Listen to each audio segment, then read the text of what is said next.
一个公益机構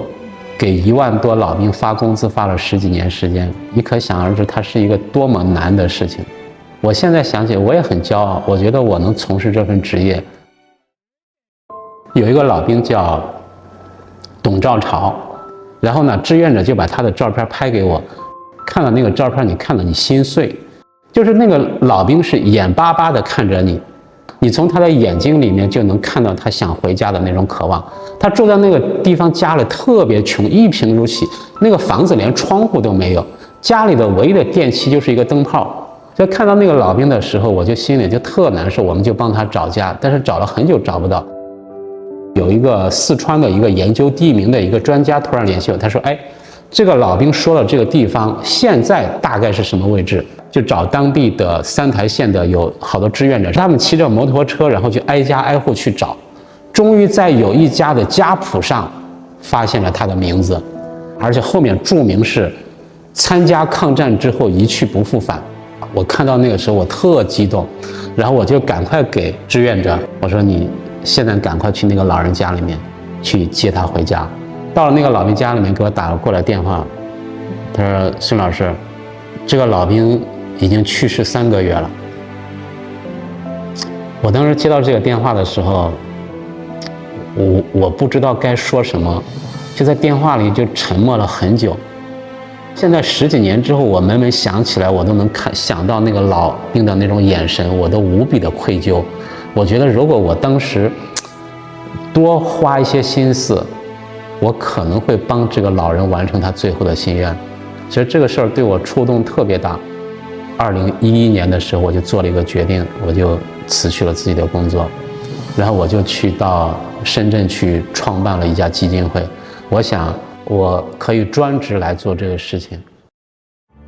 湖南株洲的一個縣，當時有一個老兵，志願者去找到他的時候，他是一個雙目失明、80多歲的一個孤寡老人。就是你可以想象，他雙目失明的時候已經10幾年時間，他怎麼來生活？他在他家房子拴了一條繩子，拴到他家後山上，他每天拉着那個繩子上山砍柴，然後自己要做飯。所以志願者找到他的時候，就問他說：“哎呀，爺爺，你有什麼心願？”那個爺爺就說了一句：“他說我想吃頓肉。”後來志願者趕快去帶着這個買的肉、買的菜去看望他嘛。有一次冬天去找他的時候，發現他沒在家裡面，志願者就很奇怪，說他去哪裡了？那天下着大雪，上山去找，發現他死在了雪地裡面，死在雪地裡面已經好幾天時間了。我們在街上撿到乞討的老兵都撿到很多，就是我們那時候就開始尋找這些老兵，開始給他去籌款，給他一些生活費用。有孤寡老兵，我們就送養老院，我們總共送養老院送了可能有700、800人吧，或者是給他請一個保姆，給他每個月幾百塊錢。後來我們通過1年多時間的尋找，我們在全國找到了1萬多人。所以有一天，我們接到銀行的一個工作人員打來電話，他打電話，他說：“我發現你們的賬務有一些問題。”我說：“怎麼會？”我說：“有什麼問題？”他說：“你們的工資表裡面有很多是90歲的老人。”我說：“這是我們照顧的抗戰老兵。”他突然愣起來了，他說了一句：“他說向你們致敬。一個公益機構給1萬多老兵發工資發了10幾年時間，你可想而知，它是一個多麼難的事情。”我現在想起我也很驕傲，我覺得我能從事這份職業，能給1萬多我們的先輩給他們發工資，直到他們離開。我現在想起來，我的人生的選擇，它比我做任何事情都有價值、有意義的一個事情。在貴州有一個老兵在半夜給我們打電話，90多歲的一個老兵，他晚上去街上撿破爛的時候，撿到一張報紙，他發現上面是尋找抗戰老兵後有電話，他半夜給我們打來電話，然後我們第2天就去了他家裡面，發現老人不在家，90多歲的一個孤寡老人，他白天要去給別人幹活，晚上去撿破爛，就以此為生。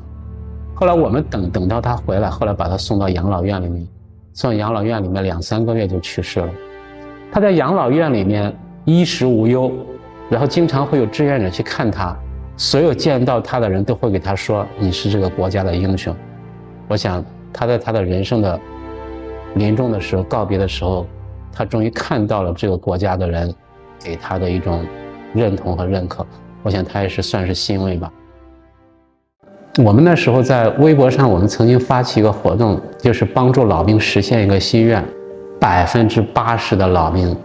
全是来源于精神层面的，要纪念章的最多，或者是他死了之後給他立一塊碑，上面寫的是抗戰老兵，或者是能幫他出一本書，就類似全是這些來自精神層面的需求。這些老人他人生到最後的時候，他真正想要的是这个國家和人民對他的一種認可。我們給老兵送一箱牛奶，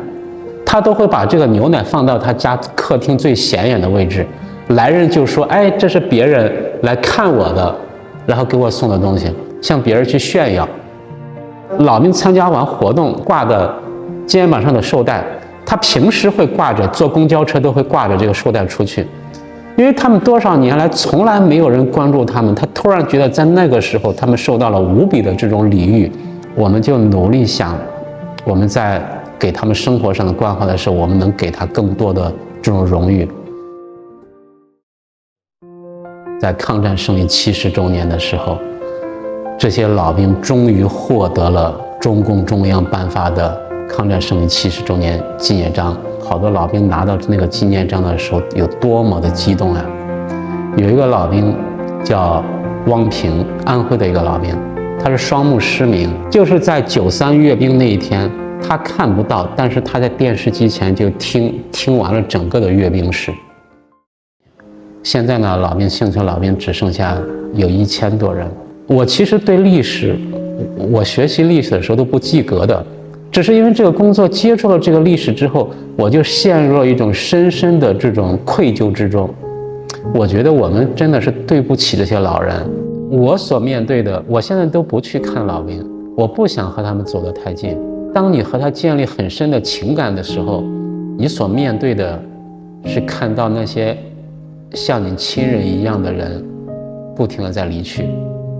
比如說那個我接觸的第一個老兵李希全，我在2014年的時候突然接到他孩子的電話，李希全去世了。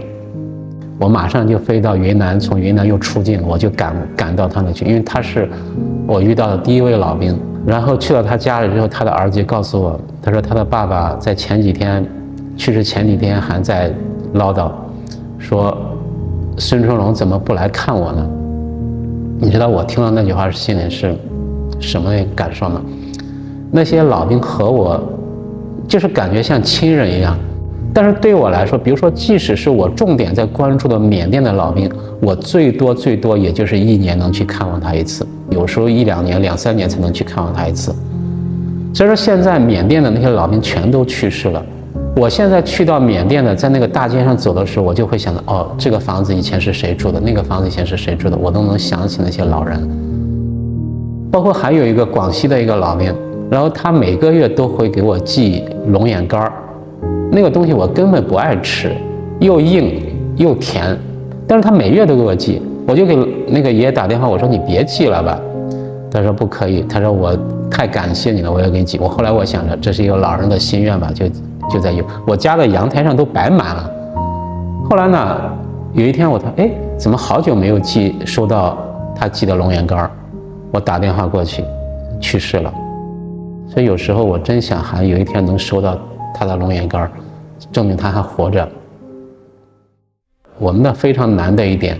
所有的公益活動看到的都是希望。你去幫一個重病的患者，你是希望他病能好起來；你幫助一個失學兒童，你是希望他將來能考上大學。我們幫助的人都是在離開，所以我們面對的是死亡，別人面對的全是希望。所以說，你想我們要面對的這種心理上的這麼一個非常殘酷的一件事情。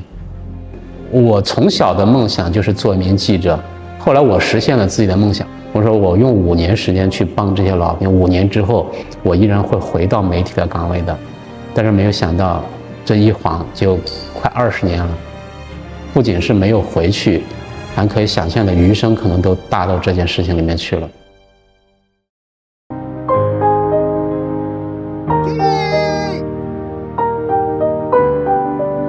我們找到了他的帽徽。800連針之